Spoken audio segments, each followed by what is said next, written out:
છોટાઉદેપુરના ધંધોળા ગામ પાસે આવેલ ઓરસંગ નદીમાં બેફામ રેતી ખનન ચાલી રહ્યું છે. રસ્તા પર અને નદીમાં પડેલા ટ્રેક્ટરના ટાયરના નિશાન તેનું સબૂત આપી રહ્યા છે. ઓરસંગ નદી ખોદી કાઢી હવે નાના નાના કોતરો અને નદીઓને નિશાન બનાવતા બેફામ રેતી માફિયાઓ ગામના આગેવાન અને હોદ્દેદારોની રેતી કૌભાંડમાં સંડોવણી હોવાની ચર્ચા. છોટાઉદેપુર જિલ્લામાં રેતી ખનનનો ઘણો મોટો કારસો ચાલી રહ્યો છે, જે ભાગરૂપે ધંધોળા ગામ પાસે ઓરસંગ નદીમાં જ્યારે તેની લીઝ ફાળવેલી નથી તેવા વિસ્તારમાં પણ બેફામ રેતી ખનન ચાલી રહ્યું છે. જ્યારે તંત્ર સબસલામત અને 2-4 વાહનો પકડી પોતાની કામગીરી બતાવી રહ્યું છે, તે વ્યાજબી છે ખરું?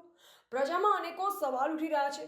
છોટાઉદેપુરને અડી આવેલ ધંધોળા ગામ પાસે ઓરસંગ નદીમાંથી રાત્રિ સમયે ટ્રેક્ટર દ્વારા રેતી કાઢવામાં આવતી હોય તેવી લોકો ફરિયાદ કરી રહ્યા છે.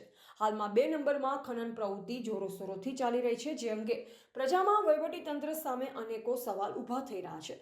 શું તંત્ર આ અંગે પગલાં ભરશે કે જેવું છે તેવું ચાલવા દેશે? અનેક સવાલો પ્રજા કરી રહી છે. સદર ધંધોળા ગામમાં ગેરકાયદેસર રેતી અને માટી ખોદાતી હોય તેવી ચર્ચાઓ ચાલી રહી છે. જ્યારે જિલ્લાના વરિષ્ઠ અધિકારીઓ સદર સ્થળ પર રાત્રિ અચાનક વિઝિટ કરે તો ઘણું મોટું રેતી કૌભાંડ બહાર આવી શકે તેમ છે. રિપોર્ટર જીયાઉલ મકરાણી, છોટાઉદેપુર.